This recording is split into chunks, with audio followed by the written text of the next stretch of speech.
Hola a todos. Gregorio ha tenido la amabilidad de volver al canal.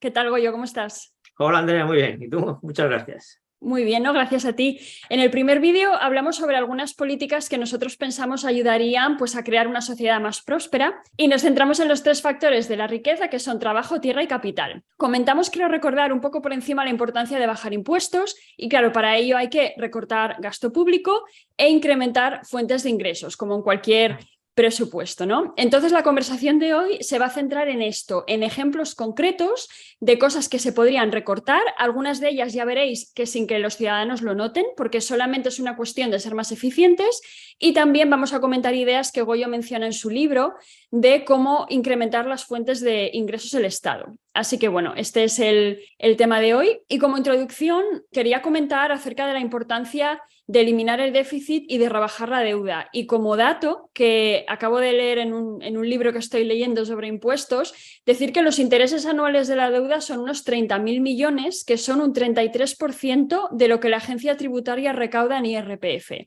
que se dice pronto. O sea, un tercio de lo que pagan la gente en IRPF se va solamente en intereses de la deuda. Así que creo que nos va en el interés de todos Esto es reducirla. una cuenta fácil que se puede hacer para que la gente lo entienda mejor. Si de deuda pública tenemos 1,2 billones, por ejemplo, más o menos anda por ahí, pues si el interés medio de la deuda pública, que es lo que ve la gente en los bonos, las letras, todo esto, es el 3%, pues ese 3% de 1,2 billones son 36.000 euros. O sea, 36.000 millones de euros. Sí, Es que es importante que la gente vea de dónde salen las cifras, sí. porque si no, hasta que no ves esto es que te pierdes mucho, porque dices, bueno, ¿de dónde saldrán los 33.000 o los 40.000? Pues sale de ahí, de la deuda pública que tenemos, se pone el interés que sea en cada momento, el medio, el 3%, 4, 2, 5, y por eso te salen, según el momento que se haga la cuenta, te pueden salir 33.000, 36, 40, lo que sea. Pues bueno, así que partiendo de esta premisa, vamos a comentar, Goyo, si te parece, algunos ejemplos, digamos, a pie de calle en los que podemos recortar o gastar de forma más eficiente. ¿Por dónde quieres empezar? Pues por donde tú quieras. Vale, pues uno de los que a mí me llamó bastante la atención es, por ejemplo, lo que comentas del patrimonio inmobiliario del Estado, que el Estado, las administraciones en general, tienen tantísimos edificios que de hecho no saben ni lo que tienen, ¿no? Sí, sí, pero es que eso es importante que la gente sepa que eso es literal, que el Tribunal de Cuentas a veces ha hecho informes diciendo que es incapaz de saber cuántos inmuebles tiene el Estado. Y Pues luego claro, eso es un auténtico disparate.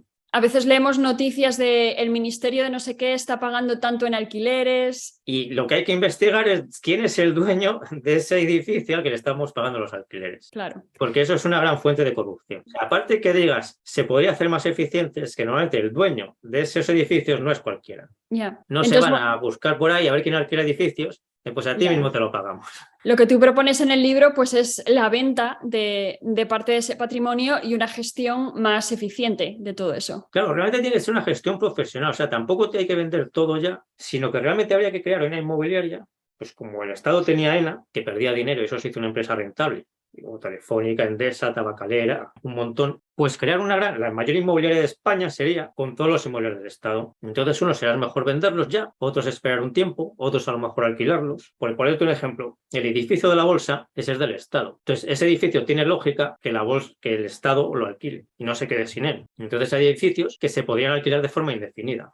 Claro, y ahí entra una fuente de ingresos. ¿Y eso no se está haciendo? ¿El Estado no es arrendador de nadie? ¿O? Sí, en teoría sí, porque el que te digo de la bolsa es del Estado, de patrimonio del Estado, Sí. y se lo alquila BME. Uh-huh. O sea, BME tiene las oficinas reales, vamos a decir, en Las Rozas, me parece, unas oficinas modernas, nuevas, fuera del centro de Madrid, y el edificio típico de la bolsa lo tiene como algo institucional, para hacer actos, para los altos directivos, cosas así. Porque, bueno, pues queda bien que ese edificio siga siendo representando a la bolsa, y entonces pagan alquiler. Entonces, esa idea es llevarla a los miles y miles, que nadie sabe cuántos edificios tenemos, y gestionarlo pues como se gestiona Merlin, Colonial o Clepier o Simon o cualquier empresa inmobiliaria. Claro. Y eso es muchísimo dinero, por el que dejaría de salir en alquileres absurdos y por el que entraría en montones de inmuebles que tenemos vacíos. Claro. Es que sí, antes de pagar un alquiler, habría que ver qué edificio es propiedad del Estado que puede evitar que se pague ese alquiler. También habría que ver en qué condiciones están los edificios. Bueno, pero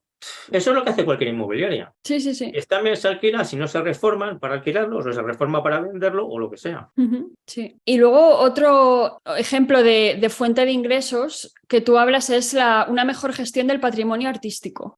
Siempre se ha dicho que la cultura nos tiene que costar dinero y eso pues es un engaño para gastarse ahí todo lo que les dé la gana. Entonces el patrimonio artístico se puede crear una empresa que gestione, digamos, los derechos de autor de todo lo que hay en los museos y que gestione los propios museos. O sea, el Museo del Prado tiene cola prácticamente todos los días del año y pierde dinero. ¿Cómo pierde dinero? El Auditorio Nacional está lleno muchísimas veces y pierde dinero porque tiene unos gastos tremendos como pasaba con AENA. En AENA están todo el día despegando y aterrizando aviones llenos de gente. Cuando era pública, eso perdía dinero a manta. ¿Hay algo que conozcas que se está haciendo ahora, por ejemplo, en el Museo del Prado, que les haga, digamos que en tu opinión sea como un derroche que hacen que habría que cambiar? Es que hay mucha gente que no hace nada, que es lo que ha pasado en AENA. O sea, para que la gente lo vea, fijaros, ¿qué habéis notado vosotros en AENA? Desde que era pública hasta que era privada. ¿Veis lo mismo? Nada. Los empleados que veis son los mismos, pero los gastos han bajado muchísimo porque ha salido de ahí todo el que no hacía nada. Luego también, volviendo al tema del patrimonio artístico y demás, está el ejemplo, por ejemplo, de la familia real inglesa, que es una fuente de ingresos para el país, que vale, son un coste porque tienen su presupuesto, pero han conseguido, por las razones que sean, pero han conseguido ser una fuente de ingresos para el país. Sí, pues algo así, pero bien hecho, es lo que habría que hacer. Una cosa que hacen, por ejemplo, dicen, en un cuartel, vamos a poner, pues deciden que es más barato que lo haga una empresa que lo hagan los soldados. Y tienes 50 soldados que son albañiles, electricistas, lo que sea. Contrata una empresa que supuestamente es más barata. Pero los soldados siguen estando ahí y además están los empleados de la empresa, con lo cual no se cambia un gasto por otro, sino que se añaden los dos. Y la empresa, lo que es más barato es que lo que cobra cada empleado de la empresa cobra un poco menos que un soldado, pero la empresa cobra mucho más, porque ahí dicen, bueno, el empleado es menos, pero es que damos un servicio que antes no existía, de formación, de asesoría, de todo, palabras huecas que no es nada. Para cobrar por cada persona 5 o 10 veces lo que cobra un soldado. Y lo que comentabas antes de la privatización de AENA, me viene a la mente la fama terrible que tienen en España las privatizaciones. Yo recuerdo de pequeña que esa palabra era como equivalente al demonio. Cuando se hablaba de que Aznar quería privatizar algo, era como... Es que cuando se privatiza, aunque la gente no se ha dado cuenta, pero realmente lo que se ve es la corrupción que había hasta que se privatiza. Y el ejemplo de AENA perdía como 1.000 millones al año cuando era pública, pasa a ser privada, nadie nota diferencia, salvo que todo va mejor y pasa a ganar 1.000 y pico millones. La privatización lo que saca es la corrupción que había. O sea, ¿tú crees que AENA funcionaba peor cuando era pública? ¿Hay algo que recuerdes, no sé, que funcionara peor? Yo no me acuerdo de cuando era pública, ¿no? O funcionaba igual. No hay una gran diferencia claro, en lo que ve la gente, pero sin ver esa gran diferencia, de una forma pierde 1.000 millones y de otra forma gana 1.500. Claro. Y hay que recordar a la gente que cuando hablamos de que una empresa pierde dinero, todos los contribuyentes le están compensando esa pérdida, es como lo que pasa con Correos. ¿Y dónde estaban esos 2.500 millones de perder 1.000 a ganar 1.500? Que nadie lo ve. Claro, ¿qué pasa ahí? Porque no es que digas, es que, pues no sé, ya no hay empleados en AENA. Llegas allí y te tienes que ir por el aeropuerto buscar la vida porque nadie te dice dónde tienes que ir. No. Sí, sí. ¿Antes ha aparecido los del check-in de las maletas? No. Está todo igual o algo mejor, pero se gana dinero en vez de perderlo. Y luego comentas algo que yo creo que es una de las cosas que antes nos vienen a la cabeza, ¿no? El tema de las tarjetas de débito o crédito a los políticos. O sea, que un político tenga una tarjeta de crédito que pueda usar a discreción, es que eso es increíble, ¿eh? Y yo me acuerdo de cuando hicieron aquello. Antes gastaban de su dinero y entonces tenían que ir con esa factura a que el funcionario interventor dijese si ese dinero lo tenía que pagar el Estado o no. Claro, así se pueden gastar mucho menos. ¿Cuándo era eso? ¿Te acuerdas? Pues serían los 80 o así.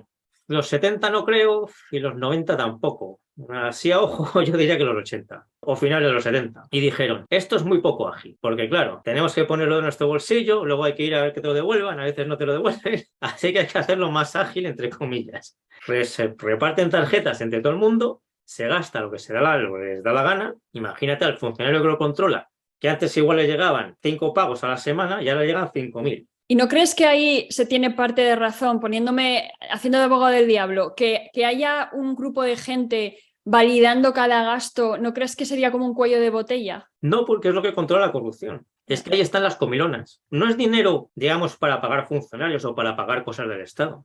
Sí, sí, sí. Claro, son los gastos de comida. Es dinero discrecional. Sí, sí, sí. O sea, en teoría que he tenido que coger un taxi. En la práctica que me he gastado 2.000 euros en una comida y de esos 2.000 me han dado a mí 1.000 porque no vale 2.000 eso ni de coña. Sí, y yo le diría a quien argumente eso que bueno, que si hay cuello de botella y el diputado, el político que sea, tiene que esperar 3 meses a que le devuelvan el dinero, pues que espere. Quiero decir, el otro día Macarena Olona publicó su nómina en Twitter y ganaba 7.900 euros. Creo que tienen capacidad para adelantar lo que gasten en comida. Y si te parece que es mucho, pues gasta menos. Es que la idea es que gasten menos. Si es que las reuniones, esa es otra cosa, las reuniones en España se hacen en restaurantes y se tienen que hacer en los despachos. Tienes que ir a comer, hemos tenido que ir a comer, no, que no has tenido que ir a comer. Eso lo haces en la hora de trabajo, en tu despacho, y luego te vas a comer con un bono restaurante, lo que sea, como cualquier empleado, a un menú. Claro. Pero no has tenido que ir a comer a gastarte 2.000 euros. Eso es un foco de corrupción, porque es que las comidas no valen 2.000 euros. O sea, van a un restaurante que saben, porque son suyos, o son socios, o se han puesto de acuerdo, que gran parte de eso luego se lo devuelve de otra forma. En el libro mencionabas un ejemplo que lo estuve intentando buscar y no lo encontré, creo que era de la compra de ciertos aviones o helicópteros o algo así para, no sé si era la Guardia Civil. ¿Sabes de lo que hablo? ¿Te acuerdas? Un helicóptero del GEO. Sí, sí, cuéntalo. Pues el GEO pidió un helicóptero para hacer sus operaciones y eligieron uno de 6 millones. Entonces hicieron los papeles para, bueno, la petición para que le comprasen ese helicóptero. Pero el GEO, por si no lo sabe la gente, está en Guadalajara, tiene que ir rápido a cualquier sitio de España. Si van por carretera a Galicia, tardan más que si van en helicóptero. Entonces pidieron ese helicóptero y compraron un Super Puma para autoridades de 24 millones que al GEO ni siquiera le valía, porque ese el que compraron tenía los asientos de piel como un Rolls Royce y todo eso, y claro, no te puedes meter con el equipo del GEO, con las mochilas, todo eso para arañar eso el primer día y destrozar los asientos. Entonces, para una cosa tan necesaria como el GEO, ahorrando el 75%, no solo das el servicio, sino que lo das mejor, porque ese helicóptero ni siquiera lo pudieron usar, y gastando un 75% menos, habrían tenido un helicóptero que pudieran usar. Claro, es que encima han comprado algo que no necesitan. O sea, cuando... Claro, que luego lo usaron ellos para sus viajes. Claro, pues ahí está el tema. ¿Y eso quién lo decide? ¿Sabes? Bueno, pues eso son cosas de los cargos intermedios. Y ahí influye mucho lo de los cargos de libre designación, que cuento también. Los cargos de libre designación están pensados, o sea, digamos que son funcionarios de alto nivel. Entonces, un ministro pues necesita directores generales o lo que sea, y en un momento dado dice, bueno, pues en vez de acceder por escalafón, pues como son funciones muy específicas, voy a elegir yo a la persona que creo que lo va a hacer mejor esto, aunque no sea la que tenga más antigüedad, por ejemplo. Y esa es la idea, está bien. Pero ¿qué han hecho con el tiempo? Que en esos cargos de libre designación no están los funcionarios y son lo que se llama los enchufados. Si llegas a petición de helicóptero a un cargo de libre designación que es funcionario, pues dice, voy a hacerlo bien porque si me echan puede haber alguno corrupto, ¿vale? Que le paguen en Suiza y tal. Pero en principio dice, voy a hacerlo bien porque si me echan de esto, a mí me echan de un trabajo para toda la vida. Si está un enchufado, dice, es que tengo que hacerlo mal porque si no, me echan. Lo de los cargos de libre designación es tan importante porque no es solo el dinero que te ahorras con ellos, sino que son los que controlan todo esto. Yeah. Los que toman todo este tipo de decisiones. Los ministros de defensa, del interior, el que sea, toma decisiones de las grandes líneas, pero no cada factura. Estas decisiones de cada factura son esos cargos de libre designación. Sí, y yo me imagino, bueno, yo no sé dónde te habrás enterado de esto del helicóptero, pero es alucinante. Eso salió en público, salió en prensa. En prensa. Digo porque la cantidad de cosas que no nos enteramos por no leer el BOE, por ejemplo. El otro día comentaba una mujer que yo sigo en Twitter, ponía una captura del BOE donde se hablaba de la reestructuración de la Comisión Nacional del Chopo. Chopo, el árbol. Y decía que se había reestructurado con un presidente, 2 vicepresidentes, 11 vocales, más 17, uno por cada comunidad autónoma y un secretario. Y luego dicen, ¿y de dónde queréis que recortemos? Claro, y seguro que si miras el presupuesto de la Comisión Nacional del Chopo, no es mucho en el océano del presupuesto nacional, pero es que hay esta comisión como hay otras 500.000. O sea, sí. es que es una, vamos, es una de tantas. Claro, claro. Es que la corrupción está metida en todas las partidas. No Sí. está agrupada en un sitio que diga corrupción, 170.000 millones, si quitamos esto ya está. Sino que está en cada factura, en cada gasto, en cada comisión, en cada organismo, en todos los lados. Y claro, es muy difícil de quitar porque los que más beneficiados son los que hacen las leyes y los que deciden qué se hace en el país. Eso es lo malo. Tienen que salir partidos nuevos, sí, porque si no, y la gente tiene que dejar de votar lo que hay. Ya. Es que el cambio en la política no va a venir de los políticos, sino de la gente. La gente está esperando que los políticos cambien y es la gente la que tiene que cambiar. Ya. Estaba yendo en el libro al anexo, porque bueno, para quien no lo haya leído, La economía funcionará cuando tú la entiendas, hay un anexo al final que es donde, Goyo, revisas las cuentas del Ayuntamiento de Madrid y bueno, coges la tijera en plan, esto lo quitaría, esto lo reduciría, esto... ¿Recuerdas ejemplos de cosas que quitarías? Hay muchas comisiones, muchos crean comisiones. Entonces, donde tendría que haber un grupo de gente, hay 5 o 6. Entonces crean, primero esos sobran, pero es que luego crean comisiones de coordinación de esos grupos. Yeah. Si había uno, empezáis por crear 5, que ya sobran 4. Y luego creáis la comisión de coordinación, que es otra u otras 2. Y luego comisión de coordinación con otros sitios. Todo eso sobra. Recuerdo también algo que era de una partida relacionada con la infancia, que me sorprendió un montón que el ayuntamiento tuviera competencias en eso. Y claro, dices, ¿quién se va a oponer a recortar el gasto en infancia? Pero claro, todo gasto, por muy importante que parezca, puede ser... Es que, claro, en el nombre, todos los nombres parece que hacen falta. Todos tienen competencias duplicadas. O sea, hay gasto en sanidad, en el Estado, en las autonomías y en los ayuntamientos. Que lo haga uno, no los 3. Por ejemplo, estoy mirando esto que comentabas de las cuentas del Ayuntamiento de Madrid, ¿no? Por ejemplo, ejemplos de partidas a suprimir, promoción y desarrollo de empresas. Aquí, claro, a lo mejor, pues... hay que hacer un ecosistema donde las empresas puedan desarrollarse por sí mismas, más que elegir a quién tú le das ayudas. Claro. Y... hay que bajar los gastos para que las empresas se puedan crear y puedan funcionar y puedan ganar dinero. Entonces, el Estado tiene que ser como el árbitro de un partido. El árbitro no es el que juega bien, sino el que deja que los demás jueguen bien. Entonces, claro, el Estado, para que se creen empresas, no tiene que enseñar a la gente a crear empresas ni darles dinero, sino que tiene que bajar los gastos al mínimo, hacer una regulación simple y así la gente podrá montar empresas. Claro. Para quien no lo sepa, en el 2017, que es el año del que son estos presupuestos, el Ayuntamiento de Madrid presupuestó 17 millones de euros para la igualdad entre hombres y mujeres. ¿Qué dices? Es que eso son cosas del Código Penal. Pero es que esa igualdad ya existe, quiero decir. Habrá gente que discuta que con la ley de violencia de género no existe en favor de las mujeres, pero quiero decir, las mujeres no estamos en ningún momento perjudicadas por el Código Penal o por las leyes. Sí, pero pasa igual, por ejemplo, con a las víctimas del terrorismo. Es que el Estado lo que tiene que hacer es que no haya terrorismo, no dar ayudas a las víctimas del terrorismo. O sea, si son cosas de Código Penal. No, y aparte que ellos, cuando hablan de igualdad entre hombres y mujeres, no hablan solamente de evitar cosas que son delito, o sea, hablan de cambiar cosas que no son delito, que son pues usos y costumbres que van variando con las décadas y con los años y, en fin, que es... Luego también actividades culturales, 15,8 millones en el Ayuntamiento de Madrid, y luego he dicho que el ayuntamiento tiene 17 millones de euros presupuestados para igualdad, pero es que luego en los distritos hay otra partida de igualdad entre hombres y mujeres por 0,4 millones. Y eso normalmente va a asociaciones que luego no hacen nada. Vamos, no hacen nada útil. Sí, porque a veces perjudican. Cobran los sueldos, a lo mejor hacen un cartel, pero al final eso es pagar a gente para que no haga nada.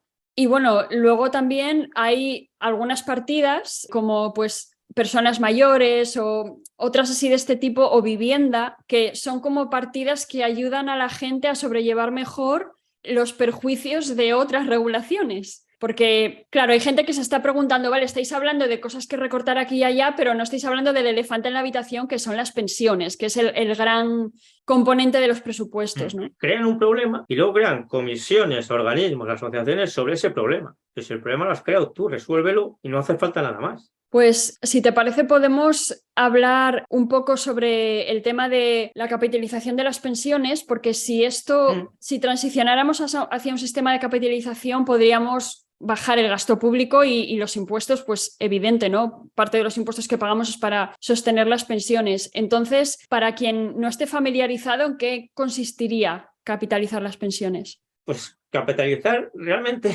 consiste en lo que la mayoría o lo que mucha gente cree que está pasando, porque ellos creen que lo que pagan para su pensión alguien se lo guarda y luego se lo da. Entonces, para mucha gente, realmente la capitalización es lo que ellos creen que está pasando, pero no está pasando. Lo que está pasando es que lo que se paga en un mes va a los jubilados de ese mes, desaparece y ya no queda nada. Entonces, capitalizar sería que eso vaya a una cuenta tuya y se invierta y luego cuando te jubiles vivas de tu patrimonio y ese patrimonio lo hereden tus hijos y tus nietos.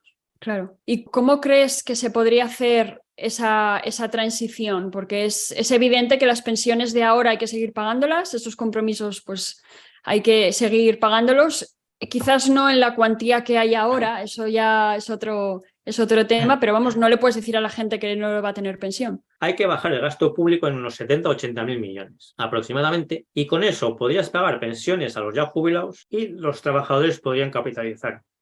¿Crees que se puede hacer ese recorte sin tocar las pensiones? ¿70, 80 mil millones? O sea, ese recorte es de todo lo demás. Y las pensiones realmente ya han subido demasiado. O sea, es que van pasando los años y esto se tenía que haber hecho hace tiempo. Entonces las pensiones ahora no solo se lleva todo lo que paga la gente, los trabajadores, sino que se emite deuda para pagarlas. Hay que dejar de emitir deuda y bajar las pensiones ya, porque eso es ya el colmo de la inmoralidad. O sea, hasta ahora con las pensiones los trabajadores perdían todo y ahora no solo pierden todo, sino que se les genera una deuda. Entonces esa deuda tiene que dejar de generarse inmediatamente. Y eso se hace bajando las pensiones. Y luego es que además a eso sumas el hecho de que los pensionistas tienen, independientemente de la pensión que tengan, que eso es lo flagrante, yo creo, tienen un montón de descuentos, de abonos de transporte gratuitos, que es, o sea, claramente estás beneficiando a parte de la población más, digamos, acomodada.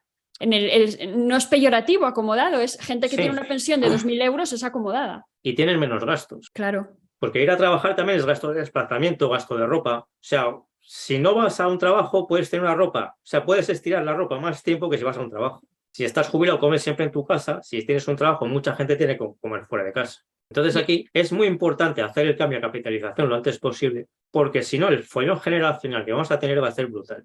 Que yo creo que en parte ya está empezando. Algunas... Está empezando y si no se arregla pronto va a ir a... Y es lógico que vaya mucho más.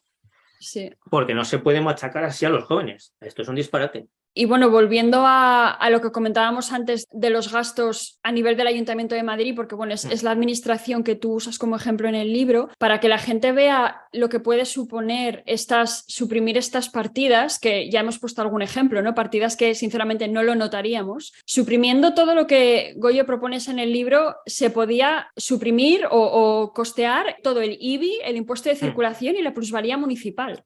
Se podría eliminar todo eso. Sí. Claro, es que es muy fuerte cuando. Claro, es muy fuerte cuando estas cosas las pones comparadas una con la otra, ¿no? En plan, lo que nos ahorraríamos recortando este gasto y qué impuestos podríamos quitar al tener ese menor gasto. Cuando lo miras así, la verdad que es muy fuerte. Tú imagínate la gente que peor le va, que le quites todo eso, le quites el IBI, el impuesto de circulación, bueno, plusvalía se paga de vez en cuando. Pero también esta gente a veces hereda, o sea, la gente que tiene poco hereda un piso pequeño, un lo que sea, y tiene que pagar eso.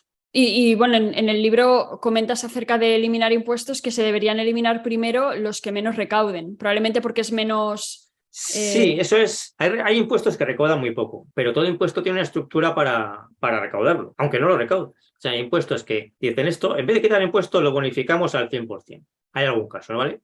Entonces, ¿cuál es el truco? Que si lo bonificas al 100%, sigue estando toda la estructura que lo tiene que recaudar. Claro. Y contratas informes y asesores y cargos de libre designación y todo eso sigue cobrando. Claro, y hay veces que a pesar de saber que no te toca pagar un impuesto, tienes que hacer el documento, el trámite, para que te digan, no te toca pagarlo. Y eso es para mantener la estructura. Si quitas el impuesto, esa estructura sobra. Esa es otra, ¿no? Otra derivada de todo lo que estamos comentando aquí, de todos estos recortes, que todos los funcionarios dedicados a gestionar eso, a tramitar eso, pues claro, sobrarían, porque no tendrían ese trabajo. Y claro, y luego esto puede sonar muy mal, ¿no? Lo de que sobran los funcionarios, pero claro, si todo eso lo combinas con medidas para pues, estimular el sector privado y tal, pues habría quizás más oportunidades laborales para esas personas. Sí, y fíjate que la reducción de funcionarios es algo que realmente se hace fácil, porque si dejas de coger por todas estas eficiencias, no tienes que echar funcionarios, sino que se van jubilando. Ya. Más o menos, si la carrera son 40 años, cada año se jubila el 2,5% de los funcionarios. En 10 años sería el 25%, así a grandes rasgos. Y eso sería una reducción muy importante y sin echar a nadie. Claro, sí. Bueno, pues más o menos hemos comentado, claro, las pensiones es como he dicho antes, la principal partida de los presupuestos. Avanzando hacia la capitalización, pues reduciríamos el gasto público con todo lo que ello conlleva y todos los recortes que hemos mencionado, los ejemplos. Más o menos hemos hablado de todo lo que tenía en el documento que hice. No sé si hay alguna cosa más, Goyo, que quieras mencionar o algún otro ejemplo que se te ocurra de los que La estructura es importante. La estructura del Estado hay que empezar por fusionar ayuntamientos. De 8.000 pasar a 300. Y con eso desaparecen las diputaciones. Y luego está el tema de las autonomías. En las autonomías se ahorra más quitando todo esto que digo que quitando las autonomías. Más o menos, si las autonomías son en total 80.000 millones, 60 son de corrupción e ineficiencias y a lo mejor 20 del hecho de que no existan las autonomías. O sea, yo he visto programas políticos que dicen que quitan las autonomías, pero gastan más dinero, para que te hagas una idea.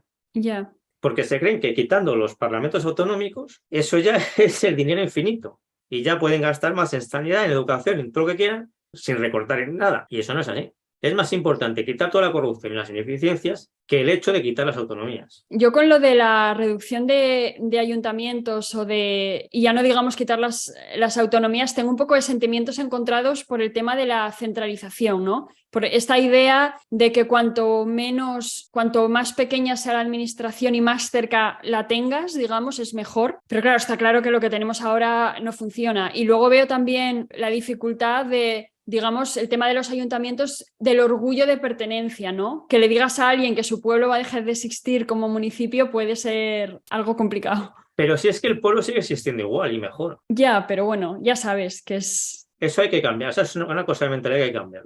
Hay miles de pueblos o ayuntamientos que el 80% del presupuesto lo gastan en la estructura. No tiene sentido que exista eso. Una estructura que solo está para pagar los sueldos de los que viven de eso. Ya. ¿Tú no crees que tendría perjuicios esa centralización? Porque se entiende que entonces el gobierno estatal tendría más poder, ¿no? No. Lo que pasa es que hay ayuntamientos. Tú fíjate que ahora, en una provincia, el mayor poder lo tiene la Diputación, que es la que gestiona, digamos, todo lo que no pueden hacer los ayuntamientos, que deberían hacer pero no pueden hacer.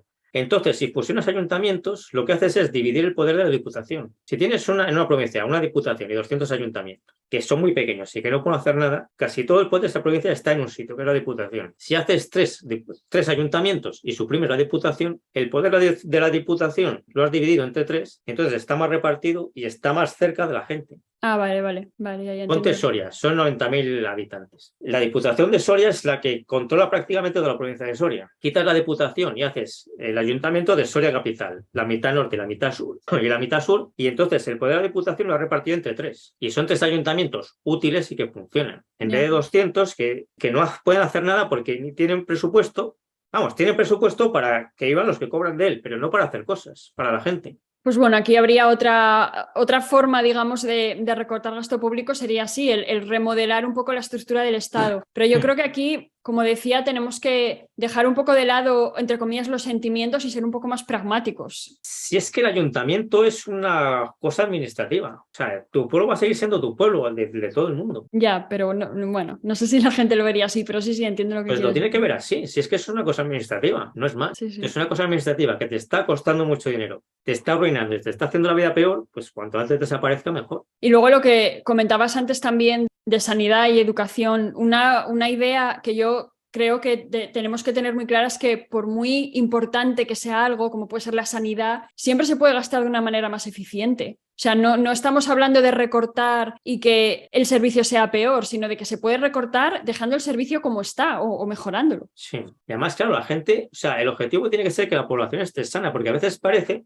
que es que hemos nacido para estar enfermos y que el objetivo es gastar en sanidad, que nos pongamos malos para gastar en sanidad todo el dinero que generamos. Y eso no tiene sentido. Hay que hacer las cosas bien para gastar en sanidad lo mínimo posible, igual que en todo, porque una de las cosas, además, que generan enfermedades es la angustia y el estrés de no tener dinero. O sea, ¿cuánta gente tiene depresiones? Prácticamente todas las enfermedades por sus problemas económicos. Y de a lo mejor no tener suficiente dinero para alimentarse bien y, en fin. Claro, y en sanidad hay muchos también comisiones como esta que decías, y organismos, agencias, asociaciones que no hacen nada más que llevarse nuestro dinero. Y yo creo que, como decía antes, se aprovechan de que no lo sabemos, de que no leemos el BOE, ¿no? Porque, oye, tenemos cosas mejores que hacer y no nos enteramos de todas estas cosas. Yo estoy leyendo ahora un libro que escribió un exdirector de la agencia tributaria y estoy alucinando con algunas cosas que estoy leyendo, de cosas que hace la agencia tributaria. Lo que pasa es que como es normalmente a gente pues rica o a gente que tiene bastante patrimonio, que son los que se llevan las inspecciones más duras y tal,